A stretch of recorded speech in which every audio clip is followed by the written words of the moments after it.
What's going on, guys? Thanks for tuning in to another episode of the Red and Gold Standard Podcast. My name is Zach Hernandez, and this evening I am joined by my guys Matt Llewellyn and Mike Andrews of Nothing But Niners. We got a great show planned for you tonight, talking about the draft, talking about some recent 49ers news. You know how it is here. We're going to get into it a little bit. Before we do, if you're tuning in on Twitter, head over to youtube.com/49ers Hive. Join from there so we can see and interact with your comments. We're not ignoring you if you're commenting on Twitter. We just can't see it. With that all out, Matt, how are you doing this evening? I'm doing well, Zach. It's been a long time. We've, had a pretty slow off season, but it's nice to be back. Draft is coming up in a couple weeks. So just getting back on the horse, 49ers Twitter, it is what it is. They need some stuff to talk about. We need some stuff to talk about. So let's jump right into it. That's right. Exactly. Mike, thanks for joining us tonight. It's always a great show when we have you. How you doing? All is well, man. Ready to talk some 49ers draft prospects and things like that. And you guys have to forgive me for anything I may say that's not appropriate tonight. Just going to get that out there now and get it out the way. No forgiveness necessary. We're going to get into it.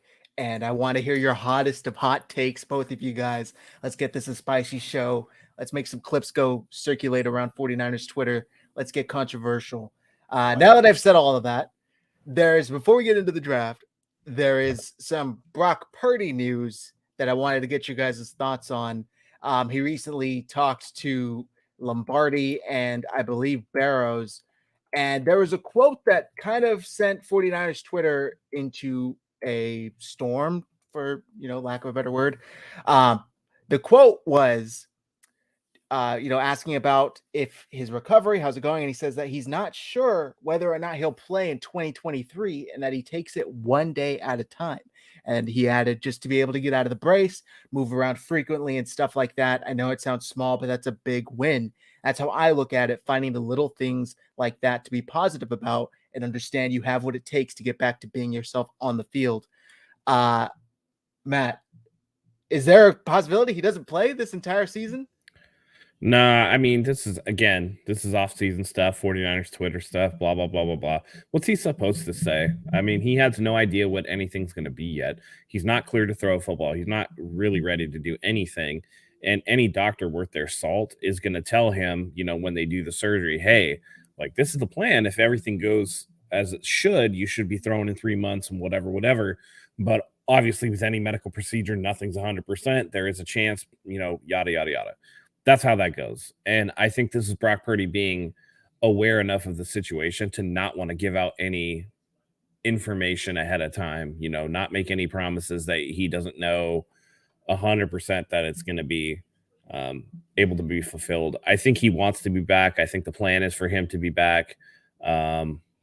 It's, it is what it is. I mean, even in this, the first thing that remains an early step in recovery. Early is the key. I mean, he's barely had surgery, a month and a half, 2 months ago or whatever it was. They had to wait for a lot of swelling to come down. So there's no rush. Trey Lance is in the building, right? For better or worse, Sam Darnold is in the building. As we said the last time we were here, we don't need Brock Purdy to rush himself back and potentially injure himself further. Take it conservatively. Do what you have to do to get back on the field. But again, it's him being aware enough not to throw anything out there that's going to be like, oh yeah, he said he was going to be back. Now look at him, he's not back or whatever. He's playing it close to the chest like he should. Yeah. Mike, how are you interpreting this? If I'm going to be completely honest, I read this quote way different than everybody else did. I think I did anyway. So if you look at the set of quotation marks in this image, not really sure, honestly. And then they add whether he'll play in 2023 as he takes it one day at a time. He didn't say anything about 2023 in his exact quote. They threw that in between what was going on. So they probably asked him something along the lines of, hey, when do you think you'll be back? And he said, not sure, honestly. They added whether he'll play in 2023 as he takes it one day at a time, which is another part of his quote. I don't think that he said that he wasn't going to be ready at all this season. This is just manipulation of words at its finest to get clicks. And it did. I mean, here we are, in the middle of a very intense and close playoff game, and this is what we're talking about. This is what it was for. So job well done to the people who wrote this and crafted it the way that they did. But I don't think there's much of a story here. He'll be ready this season. Guys, look, they said it all along. 3 months recovery, 6 months to be back to throwing 100%. I haven't heard about a single setback. There's no reason to believe Brock Purdy won't be back this season. That's a pretty good point. I actually didn't even realize that it is in between quotes. It's I thought it was part of the quote. It's not. It's how's your recovery going? Where are you at? I'm not sure, honestly. And then they added that in. Whether he'll play in 2023. So it is a bit misleading. Great point, Mike. I didn't think that, and I agree with you, Matt, as well. What else is he supposed to say? Well, I think I'll be back exactly on August 1st. Like, he's not going to give us concrete dates. He's going to be these generic answers, taking it one day at a time, see how I feel, go from there. But with that all said, the 49ers are still doing their due diligence with other players and other quarterbacks, that is, as they've had now Dorian Thompson Robinson in for which would be their third, I don't want to call it visit, but contact with him. This is the official visit. I saw Steph Sanchez was tweeting it out. Matt, what do you make of this? Is this just pre-draft due diligence? Is there maybe more of a connection there? I mean, I think everything's on the board with however many picks the 49ers have. The fact they don't pick till the third round. They have a need to shore up. I mean, Sam Darnold is in the building, but I mean, how long is that going to be? You have other guys rolling through. It's due diligence. I know that I believe this is the second time they've talked to this kid, right? That I think they met with him at the pro day, and then they brought him into the building. He's not exactly a barn burning draft prospect. It's not like he's going to be a second or even a third round pick. He's a late round guy, day 3. I think this is one of those build a relationship in case you go undrafted. This could be a guy they even just bring into the building as an undrafted free agent. If it does go that route, I think that because it's the 49ers and because it's the quarterback position, which is like something the 49ers have, struggled with in terms of keeping them healthy, any name is going to be a big name for everybody to gleam onto and kind of try to read the tea leaves and everything like that. People say, oh, he's a dual threat quarterback. This means that Trey Lance is the guy. Oh, he's this. So that means Brock Purdy's the guy. And it's just one of those things where the team is going to scout people. I mean, that's their job. You don't just stop at the end of round 1, right? Most of us, unless you're a super draftophile or like you're a tape head or whatever, we stop after the top 50, top 100 prospects. We stop knowing who a lot of these guys are. But the 49ers have everybody in the building that they need to kind of figure out, hey, who are we going to take in rounds 4, 5, 6, 7? Who do we want to bring in as priority free agents after the draft, the undrafted guys? They found a couple of stars there. They found a couple of contributors that they've been able to bring in. And really, I mean, Brock Purdy is the perfect example, right? We have some, evidence that they had talked to Brock Purdy prior to them drafting him Mr. Irrelevant. And that's just them doing their due diligence. I'm not saying this kid is going to be Brock Purdy, but this is how you find these diamonds in the rough, by going through, having your scouting team look at the tape, guys that catch your interest in one way or another, bring them in. It is interesting to see. And the general manager for the Tennessee Titans, Rand Carthon, talked about it with Elijah Mitchell, how they wanted to take a linebacker, but one of their area scouts showed them a tape and was like, look at this dude, look at this tape. And that tape got to somebody else and got to somebody else. And finally they were like, no, we're going to take this running back instead because he just pops and we see it. So it's those things that the every man on Twitter doesn't really think about, and makes mountains out of molehills. It could be nothing. It could be something, but we won't know until the time comes. Really well said. Mike, you have 2 cents on these visits. According to Steph, this would be combine, private workout, and then now this visit at the facility. What do you make of this? Yeah, I like what you said at the very beginning, assuming this isn't an old picture, right? So if it's an old post from a previous visit, then maybe it doesn't, people post things later on, it's kind of the way of social media. But here's what I will say about the young man himself, right? He was the second highest rated prospect going into college, dual threat college. Let me be the second highest dual threat quarterback going into college. All right. He went to, he gets to the school. And one thing that I really like about this young man is the fact that you don't usually see dual threat guys complete over 65%. He's a 70% completion percentage guy.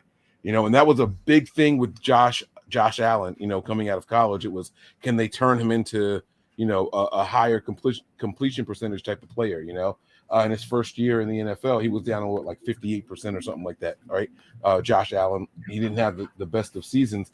This guy's coming in here and he's used to completing 70% of his passes already. They talk about, excuse me, how he doesn't have the biggest arm. Most of these dual threat guys usually have cannons attached to them at the shoulder. He doesn't quite have that.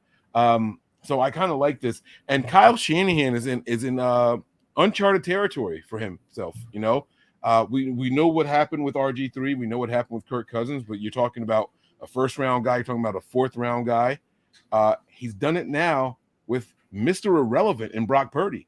Is Kyle Shanahan suddenly feeling himself saying, hey, I can take anybody in this draft now. This team is now stacked to the point where I can probably be successful with just about anybody. Let me start taking some more of these guys. Are we going to turn into one of those teams where every season we're drafting one quarterback, even if we end up cutting them, right? Like, even if they're a guy that they try to put on the practice squad or whatever, are the Niners all of a sudden one of those teams where they say there's a value in drafting a quarterback every single year? The Patriots do it. Sometimes they draft 2, like the good teams around the NFL, they tend to do that. Look at Andy Reid's draft record. We've got Patrick Mahomes. They'll still go out there and take a quarterback, right? You think about the Green Bay Packers and how many times have they drafted quarterbacks with Aaron Rodgers on their roster. I talked about the Patriots. You got Jimmy Garoppolo. You got Matt. What was the Matt's name that was over there? Matt Castle. Yeah. Right. And there was somebody else that was supposed to also surpass Tom Brady, and these guys go and they don't really do much. But my point is, the good teams always have a backup plan at the quarterback position, and usually they get them through the draft. They want to build them up. Kyle Shanahan is now maybe thinking, hey, I'm that guy now. I can get one of these guys and maybe turn them into a jewel. So I'm so mad. Pop that up. All right. But yeah, I'm going to shut up because I don't want to offend the viewers. So yeah. Yep. Yeah. All right. I don't see anything wrong with this. I've seen some people say that DTR should be their first overall pick in this draft. I don't know if I necessarily agree with that. I don't think he'll probably go in the third round. He could probably get him in the fourth or the fifth. But again, how much of this comes from wait. People are saying that the first pick that the 49ers make in this draft should be on this guy. I've seen those people are stupid. Yeah, those people are stupid. A good amount of people saying I would not be those surprised people are stupid. if the 49ers take DTR Bro, with their first pick in the third round. There's no way. Essentially a fourth.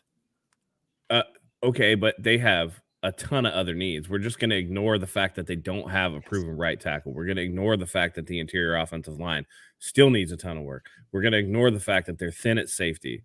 We're going to ignore all that stuff, and we're going to draft a kid that at best would be the third string day one. Matt, I can argue this with you. I can argue this with you for a second. Sure, let's do it. You're not going to get a starting right tackle at 99 overall. You're not going to get a starting right safety at 99 overall. You're not likely to get a starting. Are you sure? I'm saying likely. If a team is setting their draft board and they're thinking, hey, at 99, this is where we get our starting right tackle in the NFL, something's wrong. Something's wrong. Now, it doesn't mean that a prospect can't turn into a starter, but anyone that this team is drafting, this entire draft class, they're not looking for a starter. They're looking for quality players. Maybe we can find a gem. Maybe we can turn them into something, and then developmental. This entire draft is developmental pieces. Let's see what we can get out of these guys. Maybe we find we strike gold, but if not, that's okay. We weren't expecting anything. The 49ers are not going into this draft expecting guys to be starters. I don't care what position. You can name any position you want. Maybe a field goal kicker, right? Like maybe. But outside of that, you can't. I don't think either. Maybe I'm wrong. I don't think either one of you can tell me with a straight face, Mike. At 99, we're getting a starter at blank position. I just don't think we can do that. I still think. Well, it depends on what you want. All you got to do at 99 overall for your right tackle, all you got to do is be better than Colt McKivitz, who was where was Colt McKivitz drafted? Anybody? That's if. And he was I don't know. I think he was like a 5th or 6th round guy, but that's if McKivitz was a 6th, right? But even still, right? In the Mike McGlinchey interview that he did with ESPN, right? He said that the Niners told him going into the season, we probably can't afford you after the season. If someone's there to take you, we're going to move on. That tells me that there was an answer at the right tackle position this past season. We don't know if it was Colton McKivitz or not, but that tells me that there was someone that they were comfortable starting. So it's not just beat out Colton McKivitz. Okay, but I feel like this is a little bit of the goalpost move. I get your argument, but I feel like it's a non sequitur to what we're really talking about, because what I'm saying is there are holes at these positions, and even at 99, if you think Colt McKivitz is in the building, I would rather use that 99th pick for offensive line depth, even a guy who may take a year or two that you think has potential, over a quarterback that you know is not going to play. To me, you cannot waste a top 100 pick on a quarterback you know is not going to see the field. Because then what you're doing is you're counting on historic NFL quarterback injury history to strike the same team 2 years in a row. And that's just not likely. And again, I'm just arguing this for the sake of arguing. Or you insert this DTR, right? In order, who are your most athletic quarterbacks on this roster? All of a sudden, Brock Purdy is 4th on this roster, which could be more exciting to Kyle Shanahan than we think it is. I don't know. I don't know what Kyle is looking to do, but let me be very clear here. Brock Purdy would be the least physically talented guy in that quarterback room. And yet probably the best pure quarterback in that draft room. Right. That's what I was going to Again, if you're looking for your quarterback to be your most athletic player, or you're looking for athleticism at the quarterback position over the ability to be a quarterback, then what are you doing? You should not be picked at 99. I mean, come on. First of all, it's not going to happen. They're not going to waste their first pick on this guy. And by the way, I agree with that also. Their top pick is not going to be him. But I just wanted to argue for the sake of arguing. So I pulled this up just because this is per the Windy City Gridiron, and it has the by-round basics of players that were drafted, how many became a starter. I don't really know what I'm sure they go into their metrics or failed and succeeded, but I just thought it was interesting. They say it up here. in the headline, I believe. From 2011 through 2018, over 2,000 players were drafted. At a minimum, those players have had 5 seasons in the NFL. This is what the data shows, how often and they succeed and how often they fail. But I think it was something like 300 or so of the 1,100 became starters. So it's not common, but it definitely happened. So, I mean, well, and you're looking at it from a single factor analysis too. yeah. I mean, you're throwing wide receivers in there, quarterback, all these positions, right? Where, a quarterback to, to Mike's point when we were off air before we started talking, like Mike always says, show me a Hall of Fame quarterback without a Hall of Fame coach. You won't find one. So you could have a super talented guy, but if he doesn't go to the right scheme, it's not going to matter. Now, I could show you, a ton of Hall of Fame offensive linemen that never played for a Hall of Fame coach. It's different, right? By position group, it's going to be different. A position like safety now or running back that is not as highly coveted, you're going to find more guys in the second, third, fourth round because they're being drafted later just by how teams value that position. So at 99, the 49ers, depending on the position and the hole that they're trying to fill, could potentially find a starter. And that's really why I argue against the whole DTR thing. It's ridiculous. Again, anybody who actually really thinks that rather than just trying to stir up a little conversation online is being pretty silly. I agree with you 100%. Go ahead, Mike. To that charts point, there's so many different factors, like Matt said, that go into players starting and all that. I just want to remind people, if the Niners had 11 picks in 2017, all 11 would have made the roster. We literally had the worst roster in the NFL.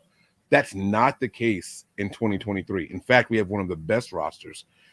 So don't expect 11 picks to make it. And that goes into what you expect of the players you draft. So I just want, there's a deeper analysis to it all. And I think people just have to keep that in mind. 100%. So how much of this, guys, I mentioned this earlier before we got into people thinking that he should be taken with the first overall pick, do you think actually comes because they were just burned last season? Matt, I know you referenced it in one of your points, like they would have to go through the same historical injuries at the quarterback position, but how much of this due diligence at the quarterback position do you think is because of what just happened last season and the way it ended? I don't think it has anything to do with it, but I think that that's going to paint the perception that people have. Again, they brought in Brock Purdy. They talked to Brock Purdy, and seemingly they would have been okay. At the time it was like, well, they still have Jimmy, and they are going to do what they're going to do with Jimmy. They have Nate Sudfeld, who they re-signed to a $2 million guaranteed deal, so he's probably the backup. We got to see what we got in Trey Lance. Brock Purdy was this afterthought, Mr. Irrelevant. Nobody even thought, before preseason began, they were like, Brock Purdy, he's a camp arm. He's going to get cut, blah, blah, blah. Nobody even thought about it. So now we're a year later when we lose a heartbreaking NFC Championship game on the back of Josh Johnson needing to be, the fourth quarterback that we played that season, and then him getting hurt, and then having to throw Brock Purdy back in there when he can't even grip a football. People are going to take it too far the other way, where it's like every little thing is going to be under a microscope, micromanaged, talked about endlessly, everything broken down to the nth degree, mountains out of molehills. Everybody's going to do it. And so I think that's kind of where we are right now. I don't think the 49ers or any reasonable person drafts, particularly at the quarterback position, with the plan of, well, our starter's probably going to get hurt, so it's good to have this guy. Yeah. I could see that at like, we need depth at the linebacker, because linebacker is a physical position, and we want to make sure that we have enough depth in case somebody goes down. Quarterback, you should not be thinking about that at all. So again, I think it's just them doing what they do every year. Hey, this is a guy that we see something in. Let's bring him in, see what we have, see if there's something there. Either we can take him on a late round flyer, or, as I said, which I don't think that DTR is going undrafted per se. I think he is like a top 12 probably quarterback prospect. I have him in like the Max Duggan range, where he's like, he played at a Power 5 school, but how much of that is going to translate to the NFL, really? You don't know. I also worry about DTR's fumbling issues. He did have I think he had 10 fumbles last year. So ball security issues. There's little things, right? Raw talent, and that's what separates the top end guys. Obviously you have immense physical talent, but a lot of it is refinement too, and who's more refined and ready to go. He has potential, but this is just the 49ers doing their due diligence, because they always do.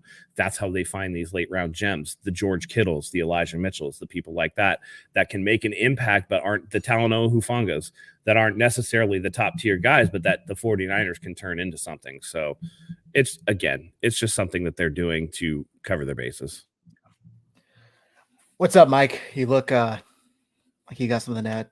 No. I liked everything Matt was saying. I have nothing to add to it. I thought it was very well thought out, well said. Okay. All right.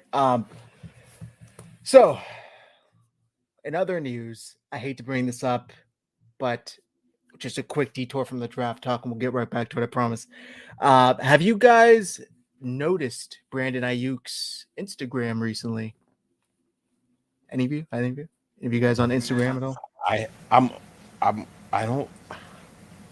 I have two Instagram pages. I have my personal one and I have the Nothing But Niners one. And I'll be honest with you guys, I don't follow a lot of the players from my personal one. I just don't. I don't know. I'm gonna sound like the old grandpa, but like, these guys come and go. I don't care enough to follow on my personal page. I have it up here. He removed a lot.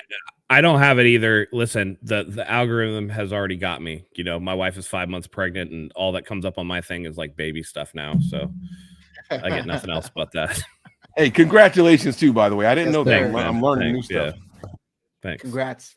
I hate to even talk about this. It's just I thought it was notable, especially what happened last year with Deebo Samuel. He removed a lot. He still has this first post. It's a video. And then his picture, I believe, used to be him in a 49ers uniform. Now it's just black. So take it with a grain of salt. It is what it is. But I just thought it was interesting to put out there, because obviously he's coming up for a contract. He was on Brad Graham's SF Niners channel earlier in this offseason and basically said, I'll go whoever wants me, whoever wants to pay me, and much less words than how he said it. I don't know. His agent needs to sit him down and be like, listen, young fella, you're going into year 4 and this team has a 5th-year option on you. So cool your jets, because Nick Bosa is going to get his contract first. Not going anywhere anytime soon. Any agent worth his salt would be like, dude, you're going to get yours, but don't kick up a fuss right now, because it's not going to be a good look when your teammate, who has been there a year longer and is due a year earlier, who is going to play on his 5th year, most likely, that they picked up, is due ahead of time. So I don't know. That's just my thought on it. I don't think either one of those guys play on their 5th-year contracts. And unfortunately, this is the new age, phase 1 of negotiating your new contract, right? So it can take a whole year. That whole 1,000 yards as a 4th option in a run first team, and that was the start of it. That's someone pointed out the frequency in which he actually tweets, right? You had to go back months before his previous tweet, and then probably a year for the one before that. The public negotiations are starting to take place. That's kind of where we are right now. Fortunately, unfortunately, whatever it is. And he did the thing that pissed me off, that when Deebo did it, it pissed me off with him too. Deebo liked the Cowboys jersey swap. He liked the Giants jersey swap. I don't dislike the Giants as much as I like the Cowboys, but I still don't like them, right? Like I don't think players should be doing that kind of thing. I myself, I told you guys I'm a grandpa earlier. I'm also learning, right? Like, this is part of just what negotiating looks like now in the NFL. Social media presence, and stir up some interest with other teams. See if you can get other fan bases saying, hey, we should get this guy, we should get this guy. That is value. How much value? How it equates to dollars? I don't know. But that is value if you can have another fan base clamoring for your services, and we saw it with Odell Beckham Jr., right? He found a way to get 4 fan bases talking about him, and he gets a $15 million guaranteed deal coming off of an ACL. Like, what? Like up to 18 million or whatever it was. Like, so there is a value in it. How the value was calculated, I don't know, and I'm just along for the ride. I hope the Niners find a way to get him here. I hope they find a way to extend him. I personally would rather him over Deebo, but that's just a personal And preference. and to my point, the 49ers really can look at both of these guys, right? And just to correct, I don't think that Nick Bosa is going to play on his 5th year without a new contract. It's just, is the new money after the 5th year? Like, I don't know how they're going to structure that. I don't think he's going to play on his 5th year.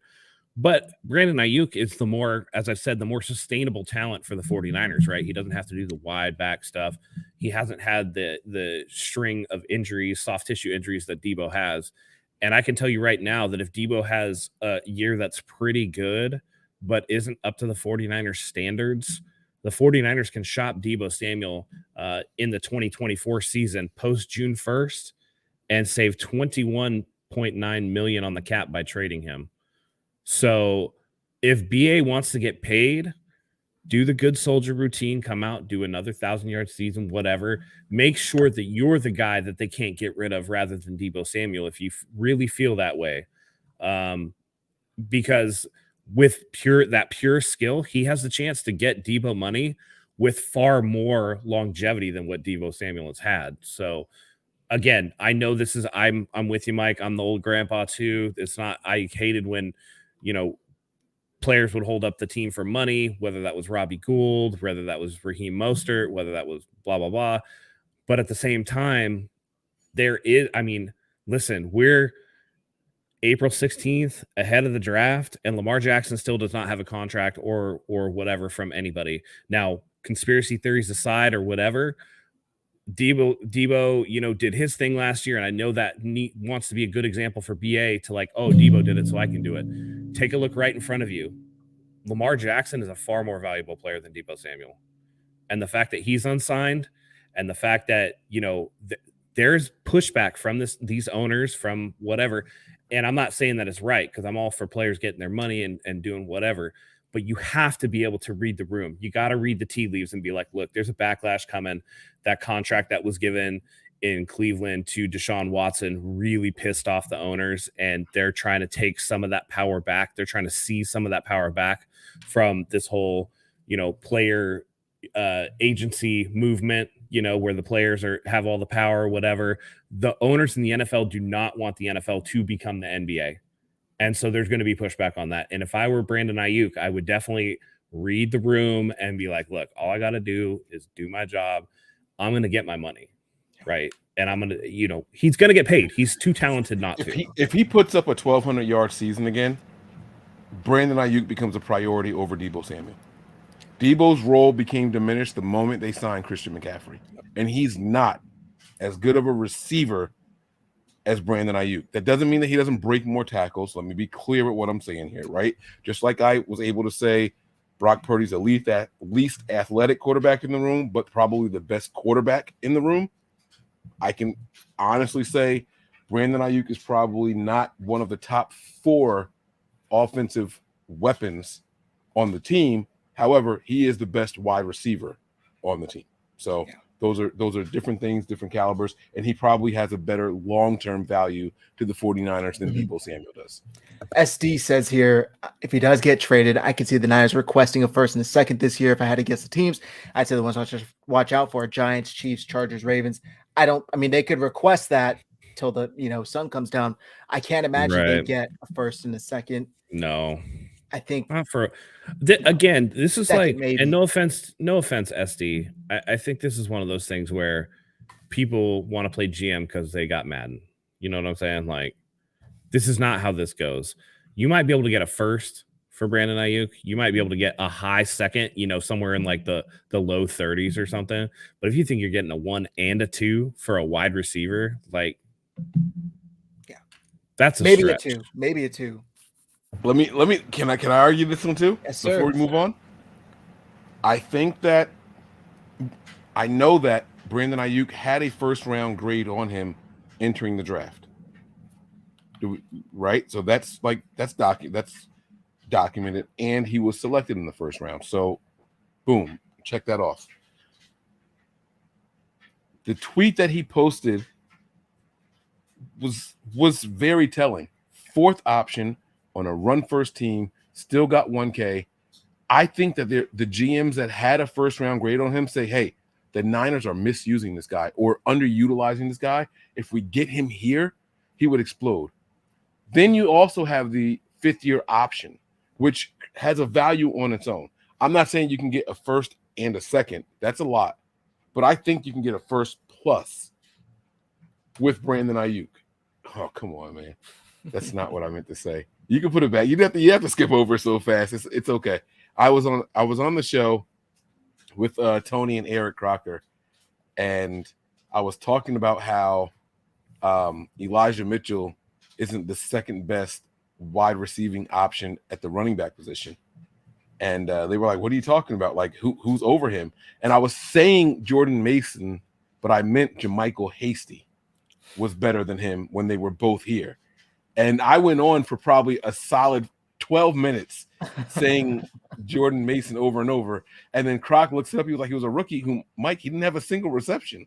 I was like, what? I was like, there's no way he didn't have a single reception. Like, we were yelling at the TV. Why is he all of a sudden the Niners' third down back? So that's what that post was about. I like that. Thanks for the recall there. But no, all jokes aside, though, when you're talking about Brandon Ayuk, there's a value at where GMs previously had him. There's a value in his production or lack of, or exceeding expectations given where he's playing and how he's utilized. And then there's also the option of his contract. All of those things have a very specific value that create draft or trade compensation for him in the event of a trade proposal. So I do think you can get a first plus for him. Again, most GMs had a first round grade on him.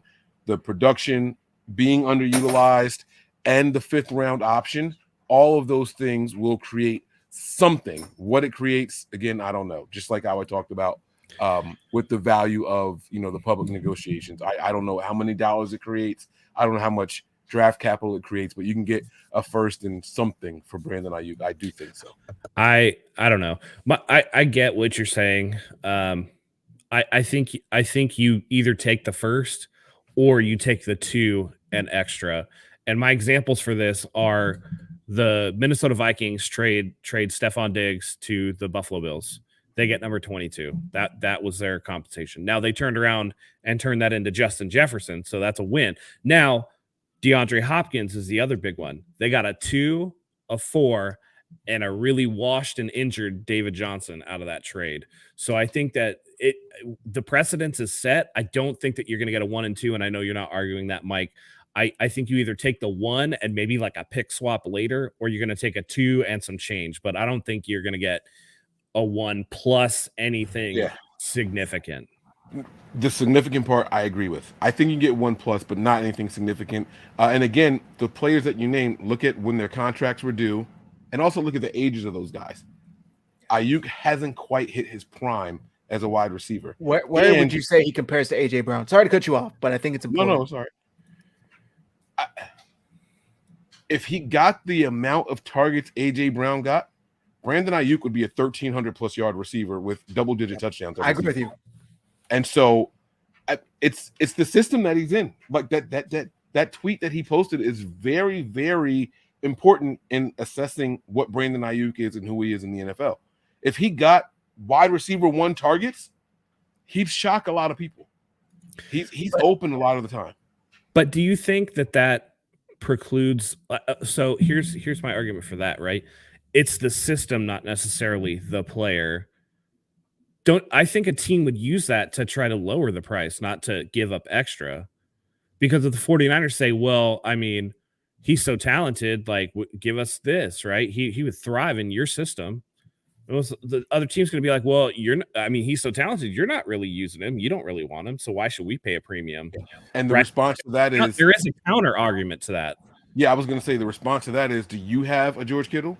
Do you have a Christian McCaffrey? Do you have a Deebo Samuel? Do you have a Kyle Juszczyk? You don't have any of those guys? Oh, well, then that's why we use them the way that we use them. Like the Niners have, I agree with you, Matt, have essentially devalued him. But talking to another team like the Chiefs, who are losing their top receivers and having to rely on guys like Juju Smith, even though it worked for them this year, right? Like, but how would you like to have a real consistent player? How would you like to have someone that you know on a down that you need it to happen is going to run that filthy route and just break the ankles of the defender that's on him, right? Like that. Right. That's what the Niners are going to try to sell with the Brandon. But this is why. So this is why I think that actually the move is the Deebo Samuel trade, because I feel like this is an even better argument for the 49ers. Hey, look, like, why do you guys want to trade Deebo Samuel? Well, do you have a Christian McCaffrey? Do you have, like, right? His whole thing is the wide back thing, whatever. Deebo Samuel had 96 touches last year. Christian McCaffrey had 211 after he came to San Francisco. Wait. No. Yes. He had 211 touches as a 211 49er? touches as a 49er. And Deebo only got 96? 96. He's gone, bro. He is out of here. But you won't get the draft capital for Deebo. Deebo might be a bigger name, but teams also know that he's got a niche. But you're keeping the better player and getting that money off the books to give to the better player. What did you say? 21 million? No, 21.9 million. Yeah. After in 2024, post June 1st. Yeah. Okay. As a trade. Just to bring up a couple comments, Joey, Devontae Adams went for a first and a second. Ayuk isn't Tay.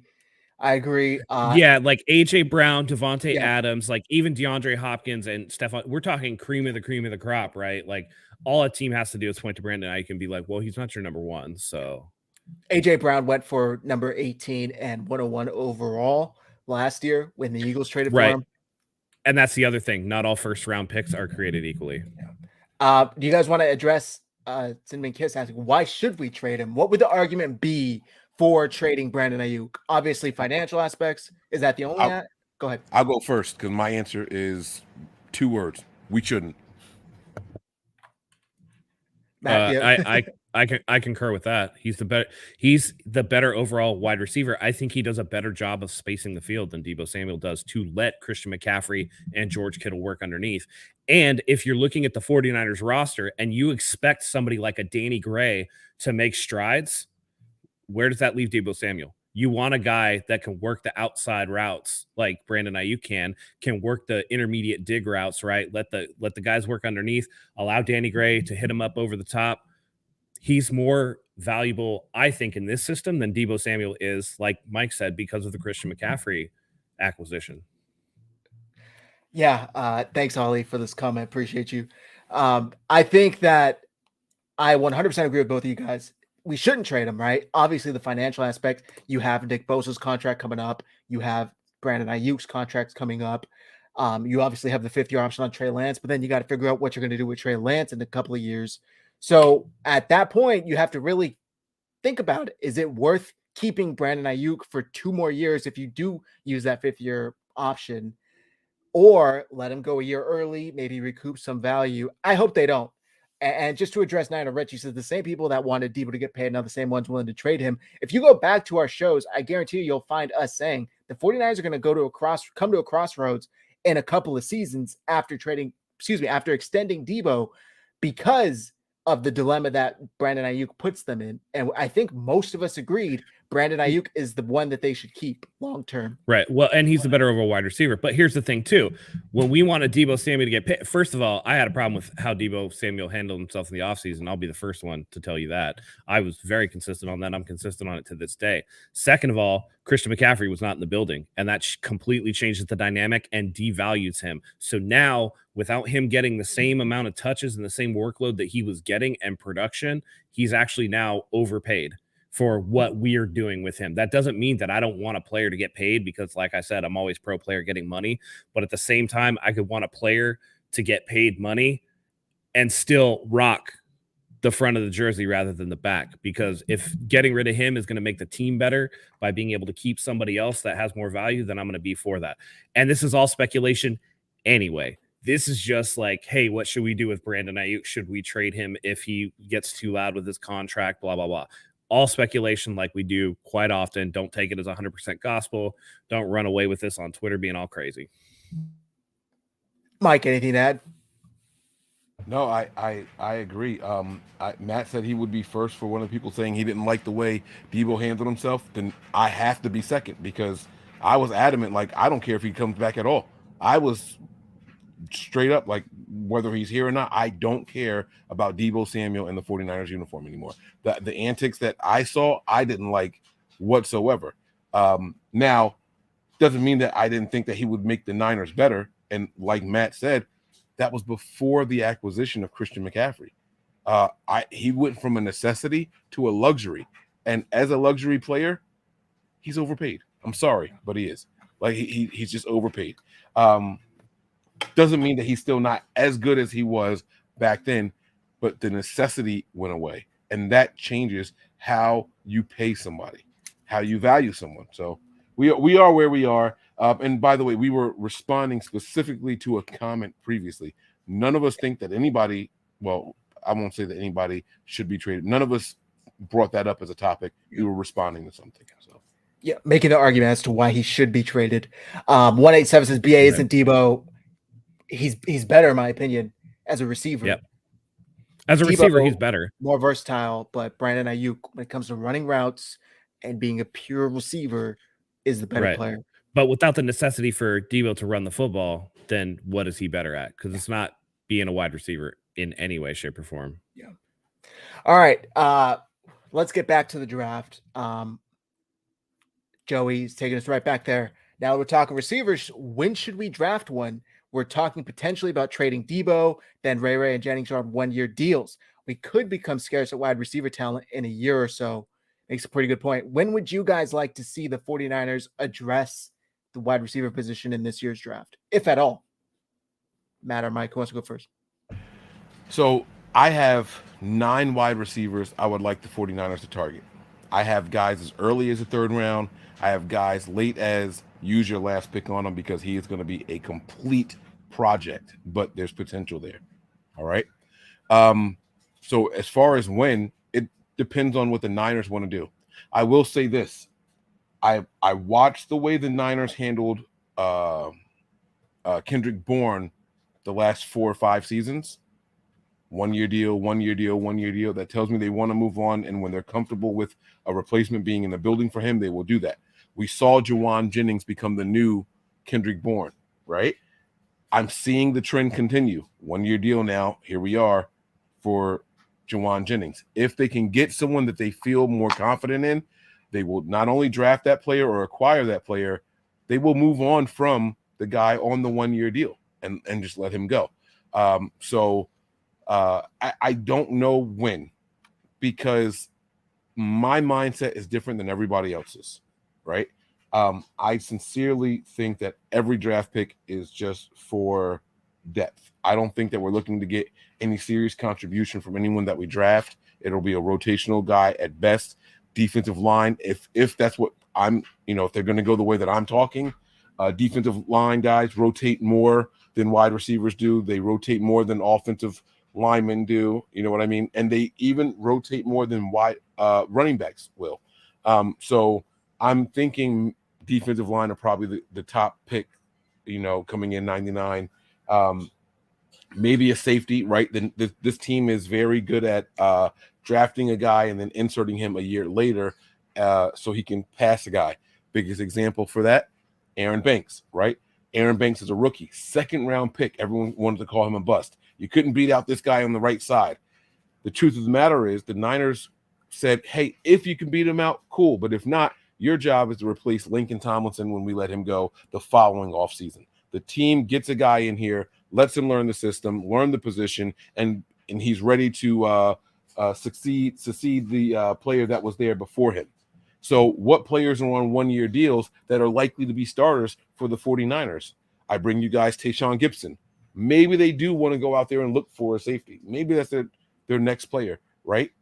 I don't know how they're going to do it, but wide receivers, I have a list of them, and all of them have one thing in common. When we start going through the names and all, I'll happily see if anyone can figure it out. I'll read the stats and all that stuff of those guys, but I do think wide receivers is a position that's addressed not just once, but multiple times throughout this draft.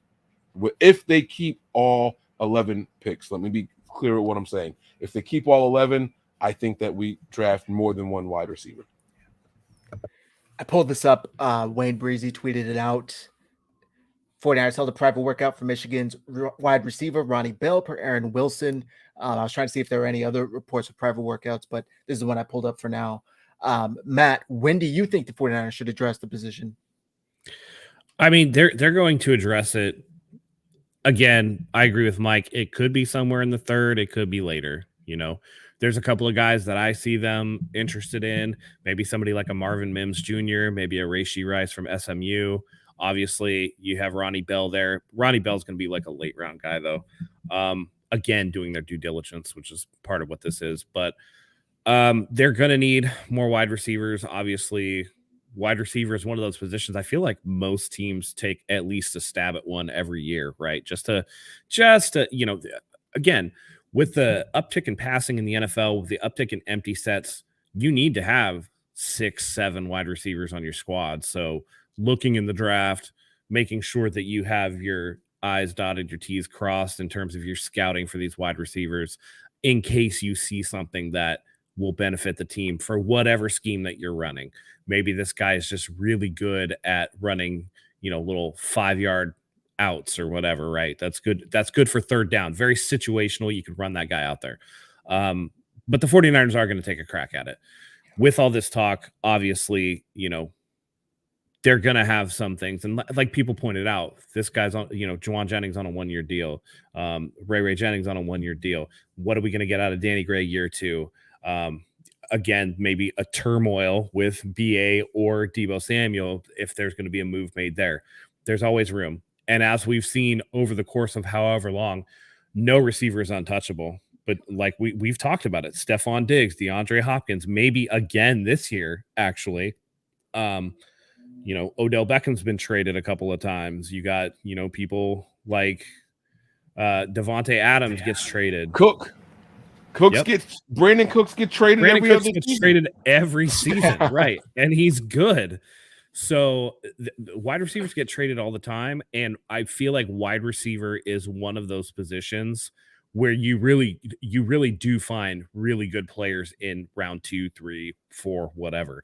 You're gonna find those guys because there's just such a sheer number of wide receivers that inevitably one of them is going to slip through the cracks.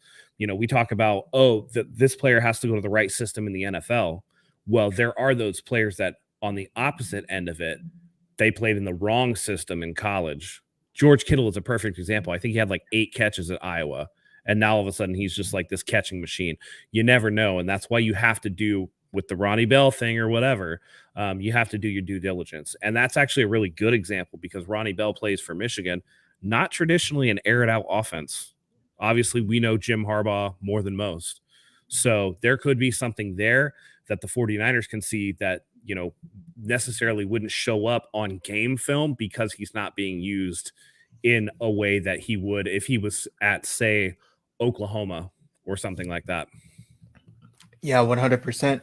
I'm just going through some of these comments here, but all right.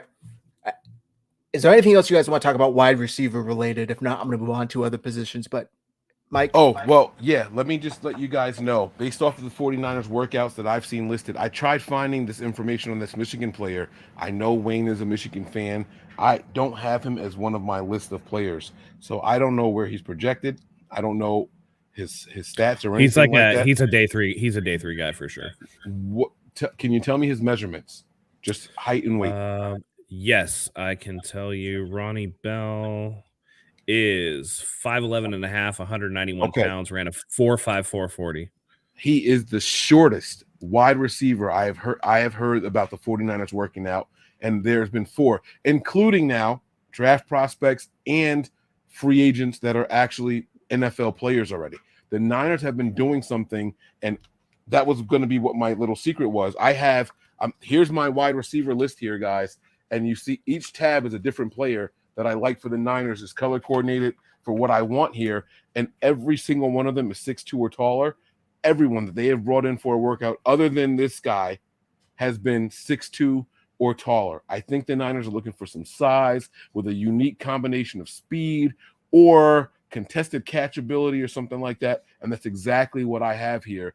So I just want to put that out there. There are some guys that the Niners are looking at, and I don't think many of them are going to be short speedy guys. I don't think they're looking for speed. I think they got that with Danny Gray last year, and we know that he's under contract for another 3 seasons. There's no need to look for that speed now. Now it's about getting something that you don't have, which right now is contested catchability and size. That Oh yeah, that combination. ain't gonna be Ronnie Bell then. Right. I'm So, a Michigan fan too, and he's not that fast, and he struggles to create separation, and he's not going to catch tough balls in the crowd. So that's just them doing due diligence, right. I think. And that's why I think Wayne is a respect, from those Michigan guys. I get it. So. And the veterans you mentioned, was it Laquan Treadwell, Chris Conley, 2 veteran receivers the 49ers brought in for workouts. A lot of people were kind of reading the tea leaves with this, but remember, they have to fill 90 roster spots. Like, it's not – I wouldn't read too much into bringing in these veteran receivers, what that means to Debo, what that means to Brandon Ayuk. Yeah. It's standard offseason protocol. It's a little early to be projecting the 53 right now. Yeah. Ali says, Mike, how much you charge for your color-coordinated research? I got a few things I need to work on. I will tell Ali I don't charge, but if he has questions for me, he can let me know. I have every single position stapled individually with color coordination on it. So if there's a position, I have it there. By the way, this is an entire position group, and I only have one guy. Like I have been that tough on what position is it? That was outside linebackers. So okay. This one you'll see a lot more colors here, and this is sorry, here you go. But this is my cornerbacks, right? Like I have been going through this with a fine-tooth comb. And by the way, I didn't start any research for anybody projected to go 60 or higher. I left them alone. Okay. Can I ask you who you have on the outside linebacker? I want to see if it's the same guy as I have. Yeah, absolutely. I don't know who it is off the top of my head, so I'll just go right to the page. And I have a guy named Jeremy Banks from Tennessee. He played both inside and outside linebacker. 6'1", 220. Banks, he's an undersized linebacker, but he was a tackling machine for the Vols, for the Volunteers. Sorry, he racked up 128 tackles, 5.5 sacks, and a pick with 4 passes broken up. This guy plays in coverage. This guy gets behind the line of scrimmage. He makes tackles at the line of scrimmage and behind it. And when you think about replacing a guy like Aziz, and you look at what the Niners look at on defense at the linebacker position, they kind of want guys that can do a little bit of everything. I think he's the star player there. Okay. I've seen him. Obviously I watch a lot of the Power 5 schools. So yeah, he's good. He's like a mid-round guy. I wouldn't be mad at it. Yeah. He kind of does fit that mold that the 49ers like right around 6 feet, 6'1", 225 to 240, right? Yep. Decent speed. I think he ran like a 4.5 something, which is also why I think Ronnie Bell is out, because if you're a wide receiver and you can't run faster than a linebacker, you're probably in some trouble. I will say that my research, although I wasn't like done with it, was before the combine, but after the Senior Bowl. So I don't have in my paperwork, I don't have any official 40 times on anybody. So just keep that in mind if we start breaking it down that way. Got it. I want to address this real quick. 49ers Josh, faithful forever, bleed red and gold. At Hulk posters fire, sir. Thank you very much. Actually found this in my apartment's trash room downstairs. I'm sure Matt and Mike remember when I found it, polished it up. Frame was a little busted. I fixed it. Now it's up there. I have another jersey my pops got me, actually, that I need to get this baby hung up and put in the frame, but I just haven't been able to. Yeah. Nice autograph. Now wait, Bosa. Is that Bosa or Young? That's Bosa. No, not Young. I know that's your guy. I also have a Purdy that he got me too. He's spoiled me with these autographed jerseys. All right. You guys are gonna hate me, but shouldn't I have this feeling, right? Obviously, offensive line, the 49ers need to address that. Right tackle, the 49ers need to address it. But am I crazy for thinking they also need to address their defensive line? Like they constantly pour resources into the interior defensive line, but I watched Javon Kinlaw get tossed around in that championship game. Take that with a grain of salt. I know the game was out of reach. It is what it is. But also, he's not even dependable on his best day. So should the 49ers address the interior defensive line in this draft? I mean, they did with Hargrave. Great point. Okay. But depth. I mean, you added a superstar. if you mean, are they going to draft a guy? I'm sure they'll probably take a shot either at edge or on the interior offensive line, but I don't think it's a priority for them at this point. That offensive line needs work, and this is not the best draft to try to get a right tackle. It's not a deep right tackle draft. It's not a deep center draft. It's not a deep guard draft. Like they're gonna have to do work to try to pull a little gold out of, it's gonna be rough. There's a right tackle that I want, and if he's there at 99, you run this pick in. I'll tell you guys, his name is Wanye Morris, literally named after the guy from Boyz II Men, the lead singer in Boyz II Men, right? Like, and when I started my draft research, this guy was only projected to go at the 4th round tops, like late in the 4th round.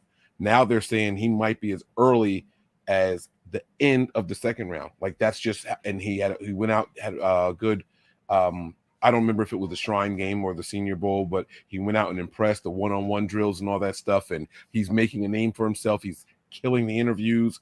Wanye Morris is the guy. He's my favorite right tackle for the 49ers in this upcoming draft. When it comes to the defensive tackle position, Zach, you said you wanted a hot take. You're about to get one. But let me just say this now. Yes, they do address it, and they should address it. And just like the wide receiver position, they should address it more than once. All right? I am over the days of, hey, this guy can do both. No, let's get a guy who plays there and see what he can do there. I am over the hybrid. He's an edge guy. He's an interior guy. Well, he's an interior guy that can play the edge. Eric Armstead. He's an exterior guy that can go inside to carry hiders. And enough with the experimentation, right? Let's let these guys hone their skills, right? The jack of all is a master of none. Like, let these guys master something, and then we can really exploit it. Not for nothing, the 49ers defensive line was the most overrated unit in the entire NFL last season. Like, I'm telling you guys, the respect that we got for our defensive line play versus what they actually did in their production was terrible. It was not on the same scale, and the defensive line was pathetic. I saw the Javon Kinlaw, he's got abs now. He's in the best shape of his life and all that shit. I don't give a fuck what his torso looks like. What's that knee do? You hear guys say to women, what that mouth do? What does that knee do? That's all I care. I don't care about this guy's arms. I don't care about his overall weight. I don't care that he's got abs or pecs. None of that shit makes a difference. Put your traps away. I don't want to see any of that. I saw that picture going around, and it took everything in me not to tweet that out. I don't give a damn about what his upper body looks like. It's always been about the knee from the moment we drafted this guy. Why are we talking about this shit? Why was that something that people felt the need to emphasize? Oh, he looks like he's in the best shape of his life. Let me see you do a couple of squats or burpees, and then I'll tell you how I feel about you. I don't care about anything else. Where's the bendability? Now, with all that being said, Zach, he did bounce back in the second half of the NFC Championship game. He played really well the second half of that game after getting tossed around and kind of pushed around in the first half, okay? So I take back everything that I just said. Javon, I love you. I'm not – hey, listen, bro, I'm not Grant Cohn. Don't come for me, because if you tell me who's – I was about to say, you go get that Grant Cohn action, brother. Nah, I'll whip out on camera, bro. I'm not Grant Cohn. You try that shit with a little Jewish dude, that's cool. Don't disrespect me like that. Like, we can go toe for toe, inch for inch, bro, whatever you want to do. Don't do that shit with me. I want nothing but the best for you. I hope that you succeed here with the 49ers, but I don't care about your upper body. It's always been about the lower extremities, and until we know that that's what's good and that's what's cooking, that's sustainable, nothing else matters. You can have all the talent in the world. If you can't stay on the field, Javon Kinlaw, Jason Verrett, like, if you can't stay on the field, Verrett, I said Verrett, but none of that shit matters. Not a single piece of it. I don't want to hear about anything else. Put up or shut up. It's that simple. Dang, we need to make a Mike Rant graphic. I know, man. That was great. That was great. Hey, I tip my cap to you. That was well done, sir. And I agree with you 100%. After watching you get dog walked out there, don't show me no abs. You better be squatting in the gym, brother. You need to get some lower body drive. Better be doing them deadlifts. Better I'm with you. Like, what would you say? I don't give a shit about your abs. What's your knee do? I agree 100%. What's your knee doing, brother? Is it creaking at you like an old door in a haunted house, or is it strong? Like, you got to come out there and you got to prove it, because basically what the 49ers are telling all of us by spending $80 million on an interior lineman is that you're not it. And you're on your, pardon the pun, you're on your last leg with this team. So better get that shit together or you're going to be out of town for sure. I mean, if that's not the clearest indicator of how they feel about him, I don't know what else could be. Drafting another one with their first pick. I mean, it's like, dude, we spent a first round pick on you and we just had to spend $90 million on a guy that does your job. What's up, Mike? Quick yes or no. The NFL, not just the 49ers, have to 1 week after the last day of draft to exercise fifth-year options. Does Javon Kinlaw's fifth-year option get picked up? Nope. No. It should not be even close, right? Like it's so that tells like how we can definitively say. Can you make an argument as to why it should be? How about that? That maybe that's Nope. the more intriguing question. The only argument I could make as to why it should be is the same argument as to why he got drafted in the first place. Potential. The potential is always there. And if you just think he can even get 8 games out of the guy, then maybe it's worth it. But I don't even know what a fifth-year option would be for him. I mean, he was a first-round pick. It would be pretty hefty, I'd imagine. It's like 15 million if I'm not mistaken. Yeah, that's one of the guys is like 17, the other guy's 15. I don't remember, and I might be including Bosa in one of the mixes for there. So I don't, but it's more than 14 million. I'm getting conflicting reports. USA Today says it's 11.6. That's nowhere near as steep as I thought it was. But that's pure cap hit also. That is all cap hit. So keep that in mind. Yeah, because if he's on the team, so Brandon Ayuk's fifth-year option would be 14.1. That's the 14. So Bosa must be the 17. Yeah. Bosa must be Bosa is probably the 17. That would be based off his draft slot and his position. Yeah. I just don't think it's worth it to take the fifth-year option on him. The argument, again, is simply potential, because when he is good and on it, it's great. But I mean, here, I don't want to say it because it's not that quite as bad. And I'm pretty sure I got the name right. Albert Hainsworth, right? All the potential in the world. I don't even know how much money that guy got from the Redskins, the Patriots. I'm pretty sure he got the first $100 million contract by defensive player in the NFL. I thought that was by the Titans, no? Titans. No, he was on the Titans and he signed with Washington. From the Titans to Washington. Okay. Yes. I knew it was one way or the other. Yeah. Checked out, right? It wasn't as much health, but I'm getting similar vibes to Javon Kinlaw. Not quite to that level, obviously, because that was probably the biggest case of I got my money. I don't give a shit anymore that I've ever seen in a player.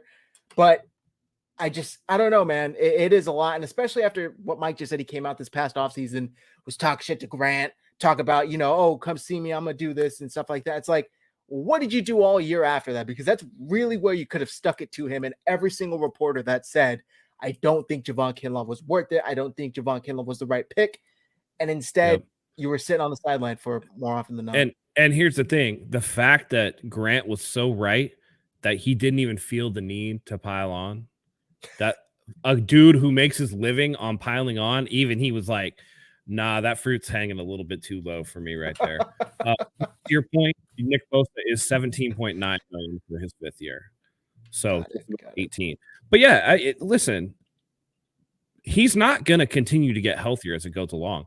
This was identified in the draft as a potential issue, and a lot of teams were aware of this. The 49ers were allegedly aware of the fact that he had problems with that knee in college, and they took a gamble, and it looks like they're going to lose out on that gamble. It's unfortunate for the kid because you want him to stay healthy. And, like Niner Rich says here, he's going to forever hate the Kinlaw pick. It's unfortunate that he was tied to such a beloved player in DeForest Buckner, and that's a direct comp that he's never going to be able to escape from this fan base.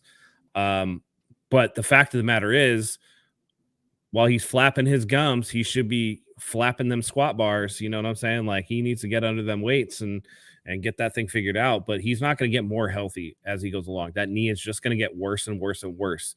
Just ask Todd Gurley. Just ask Chris Johnson of the Titans. Just ask Deuce McAllister. There comes a point where you have enough injuries, particularly lower body, and Javon Kinlaw is not a small dude. Javon Kinlaw is built like a brick shit house. So the fact of the matter is, more weight, more explosive, more wear and tear, it's just going to get worse. It's not going to get better. So I think the 49ers say all that they need to based off the fact they didn't pick up his 5th year. So with that being said, I do think that they are going to address the defensive player. And to Mike's point, I don't think they need to identify necessarily edge versus interior.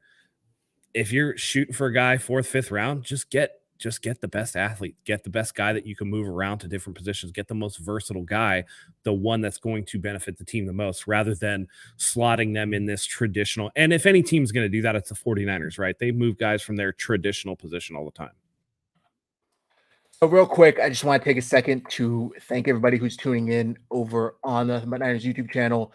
We do this show. I know it's been a little schedule's been a little chaotic this offseason, but usually we do 2 shows during the week in the season and 1 show a week in the offseason.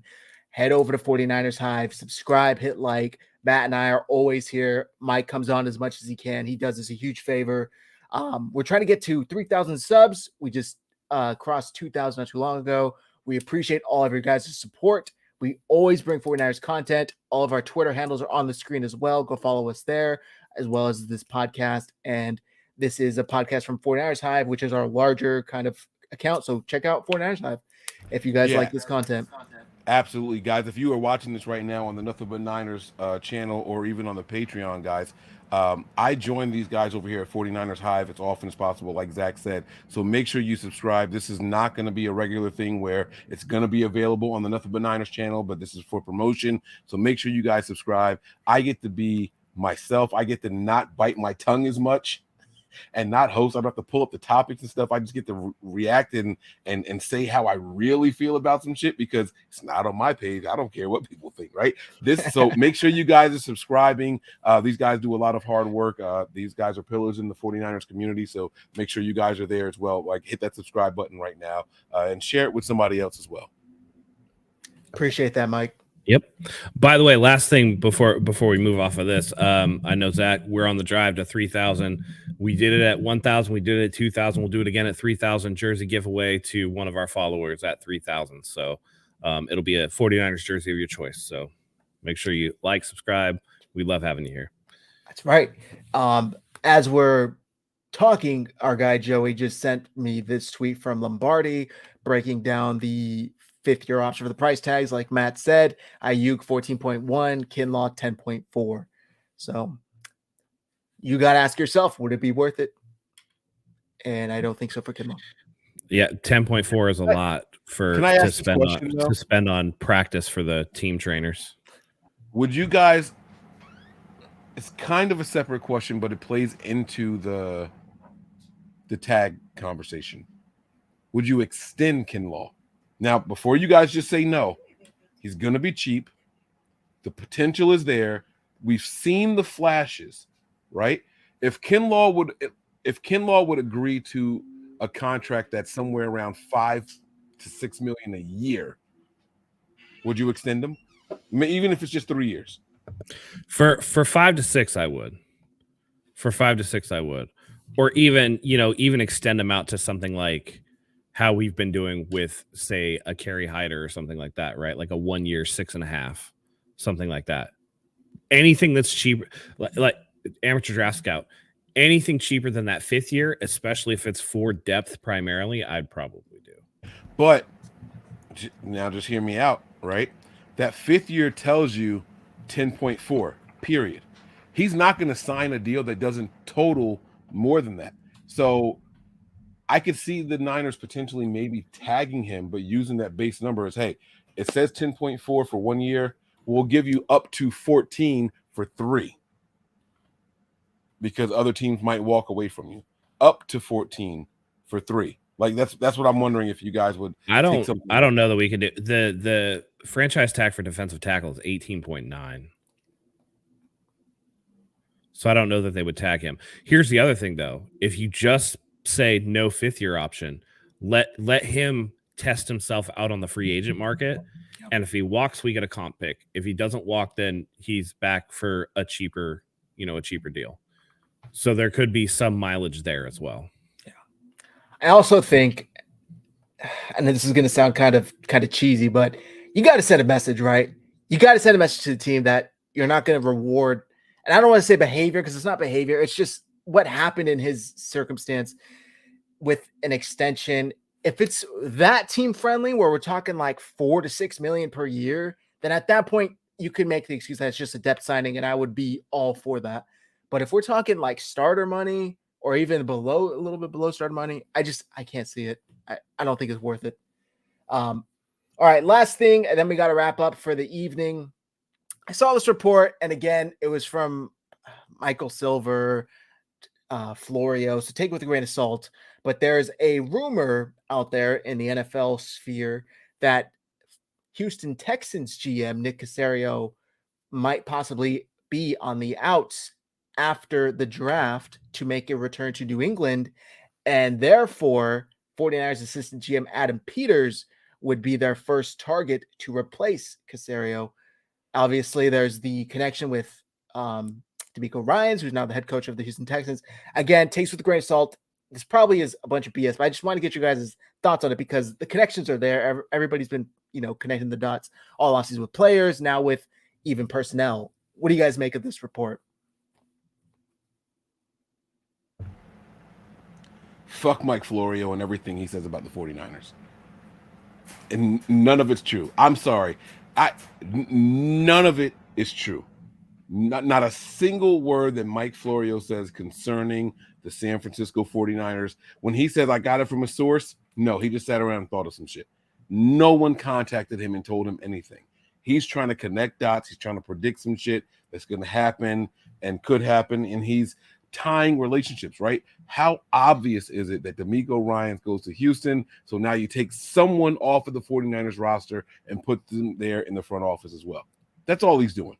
That's all he's doing. I have nothing positive to say about anything PFT puts out, anything Mike Florio puts his name on. When he says sources, it means something I thought of when I was on the toilet reading the comic strips. Like, he has no validity at all, ever. So I'm sorry. Like, I no. And still, by the way, this still could happen, and I can still guarantee you Mike didn't hear shit about it happening. It's just something that he decided to say.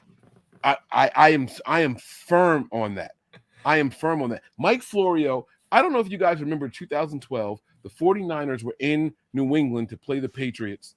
It was late in the season.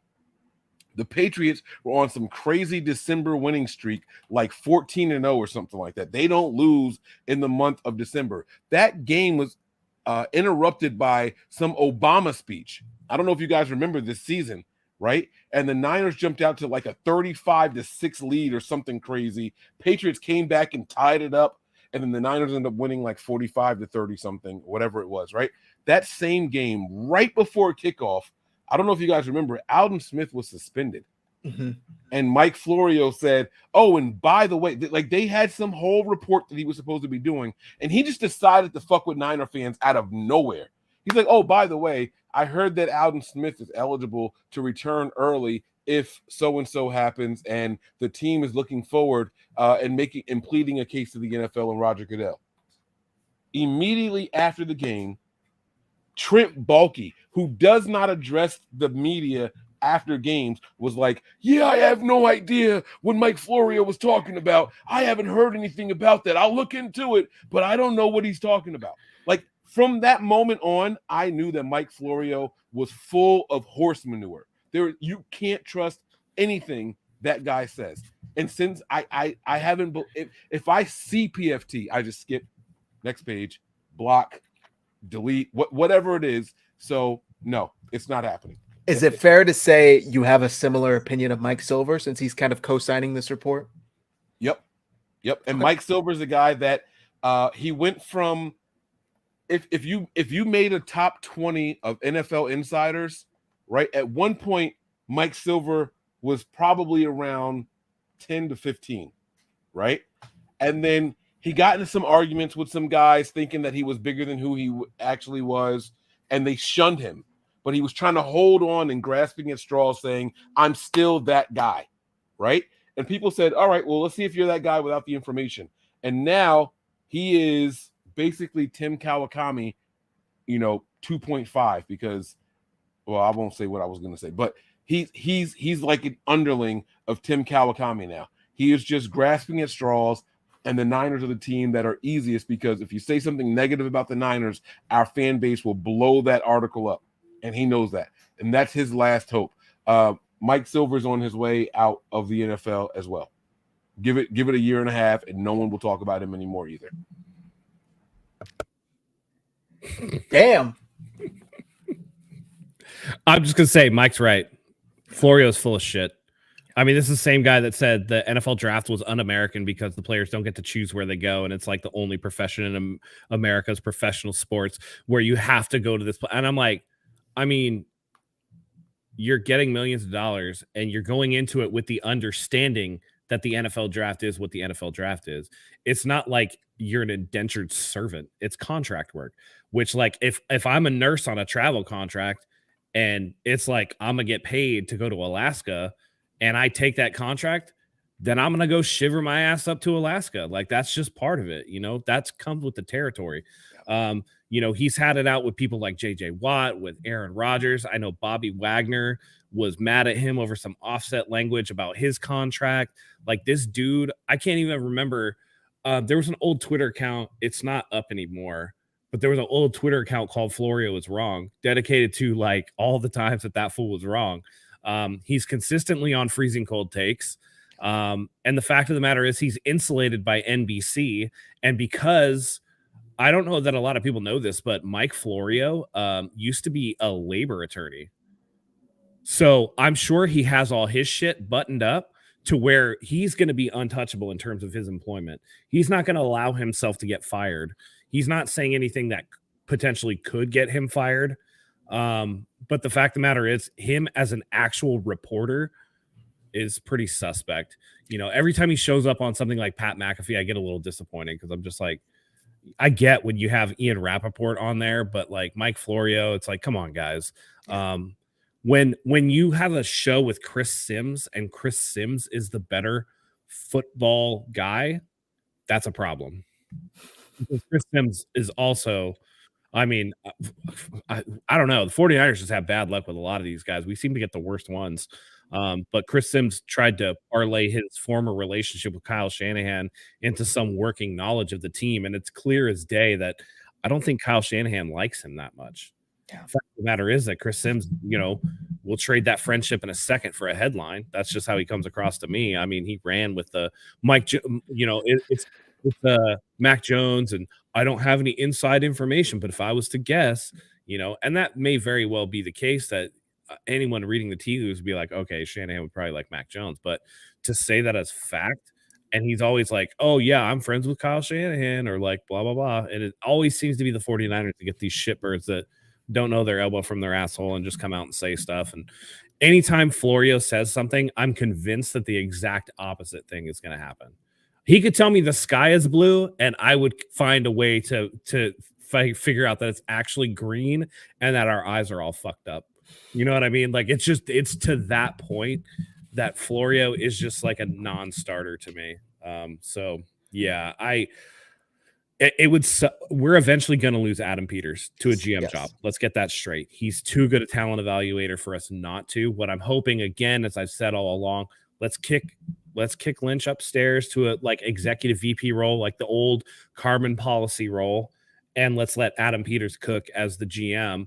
That'd be my ideal, right? John Lynch can still be the front-facing guy for San Francisco 49ers football. He's very good with the media, obviously. Him and Kyle have a strong relationship, but you get to promote Adam Peters so that he's not really going anywhere.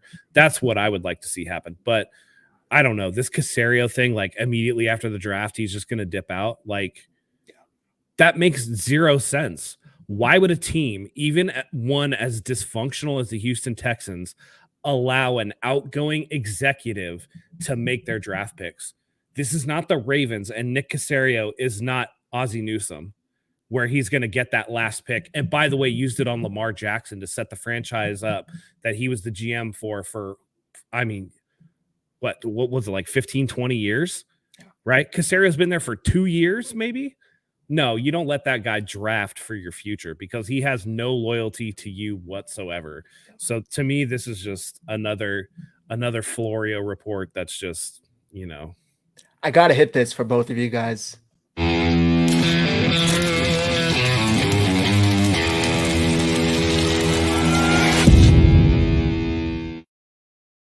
We'll call that Mike and Matt rant. There we go. In that spiel, we got a super chat from our guy Sean. Thank you very much, Sean. We appreciate it. Florida is always off, and he's a Vikings fan. Subius Florio. Him and Lynn should have a show together. Anyway, whoever picked Purdy last year should draft a quarterback this year. Be blessed. I think I think he's saying whoever was the person that was like, hey, we should draft this Purdy guy should be the one. Yeah, I mean, for sure. I think that would be probably a good idea. But yeah, I don't know. It's going to be interesting to see. This is a weird draft, right? I've never seen a draft with so many questionable top talents. Yeah, it's going to be interesting. Even quarterbacks, like Bryce Young has everything you'd want in a quarterback, except he's tiny, right?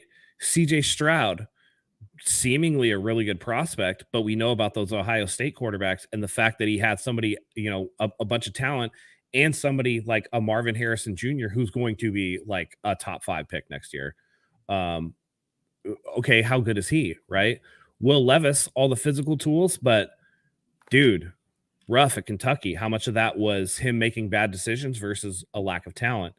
Anthony Richardson, all the physical talent in the world, extremely raw. And that's just the quarterback group, right? Not to mention that Hendon Hooker, who was injured, is going to be a highly touted prospect. You got all these other guys.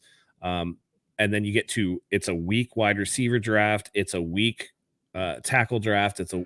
Offensive line overall. To me, this is one of those where the 49ers need to be on top of their game. There's no first or second round picks. I don't think anybody in this draft is worth trading up for, to be honest. And, we have ample time next week to get into a real pre-draft show. But they're going to have to maximize those third and fourth round picks to get some talent that they can either use as starters or as key backups, because the top end talent in this draft, not the best. I do agree with Tim D, though. It is a strong tight end draft. Go get my boy Schoonmaker from Michigan. You'll be happy with him. I got a lot of tight ends that I really like also. But I'm going to stick with, I'll be honest with you guys, right? If we were to sit here and argue about who the Niners should take at 99, it's kind of stupid because in the next 4 picks, we're still on the board 3 times. You know what I'm saying? So it's kind of silly. If Matt said, I think we should take this guy at 99, and if I said another guy and Zach said another guy, we can get all 3 of them within the next 4 picks. So it's kind of a moot point. Wanye Morris, though, has been my favorite guy, and that's only because of the lack of right tackle. I still don't think he'll be a starter. I've seen Ali asking over and over who is my pro comp for him. There's a guy on the Carolina Panthers named Taylor Moton, Moton. He's probably my closest right tackle comp for Wanye. Very physical, good with his hands. The only thing that I would say, believe it or not, I think Wanye is a little bit better as a prospect than what Moton was. But I think, I'm not sure. I think he went in the 2nd or 3rd round, way before 99 either way. And so the Niners might be in a little bit of trouble trying to get a guy like this. And again, it depends on what the GMs think, not what I think. So if he happens to fall, the Niners have to run and turn this in, because he's going to be a guy in the NFL in the future. He's also 6'5", like Taylor is. Well, no, he's 6'6", if I'm not mistaken. Taylor's 6'5", if I'm not mistaken. Their weight is around the same, arm length and all that stuff. Good hand-eye, and his feet are tied in with his movements. Plays with excellent leverage, and is a guy looking to prove himself. Very, very, very coachable. That's exactly what you want for a guy that you're not looking to start year 1. That's exactly what you're looking for. So Wanye Morris is my favorite draft prospect for the 49ers, and I'm gonna stand on that. If we happen to get him, the draft is over. I don't care what happens afterwards. All right, guys. Great. Thank you, Mike. I have been meaning to get to Ali's question. With all of that, I think we're going to wrap up tonight. I still got to go cook dinner, get ready for the week. thank you, Mike, again, as always, for coming on the show. We appreciate having you. Appreciate you making the time. I know it's late over there on the East Coast, so thank you very much. Everybody, our handles are below on the screen. Mike, I know we're streaming to Nothing But Niners YouTube, but go ahead and plug all your other channels as always. Yeah, no, guys, man, if you guys are watching this now and you enjoyed the show, I'm not plugging anything of mine. 49ers Hive, Twitter, 49ers Hive, YouTube, and you'll find everything else you need to find over there. Get on over there, man. And that's all I got for you. You're the best, man. Thank you. Appreciate it. Thank you, everybody, for tuning in. We really appreciate it. Like I said, hit like, hit subscribe over on 49ers Hive. We're trying to get to 3,000 so we can give away another 49ers jersey. We appreciate all you guys' support. We're going to be bringing these shows out at least once a week, if not more often. During the season, definitely twice a week. With all that said, Matt, you want to carry us out? Absolutely. A lot of good conversation here tonight, a lot of good debate. Mike, thank you as always for joining us. It's wonderful having you here. I'm glad you get to cut loose because I mean, tame Mike, no fun. Wild Mike, smoking the hookah all night, that's the one that I want. So love it. Love it. Thank you for joining us. Thank you, everyone in here, for joining us. All the people from Nothing But Niners who joined us, all of our regulars here at 49ers Hive. You make the show what it is. We love having you here. So with that being said, draft season is upon us. We're 10 days away, 11 days away. It's the 27th through the 29th. Man, it's coming up quick. 49ers are going to be picking. So thank you for picking us. Thank you as always for joining us. And until next time, as always, go Niners.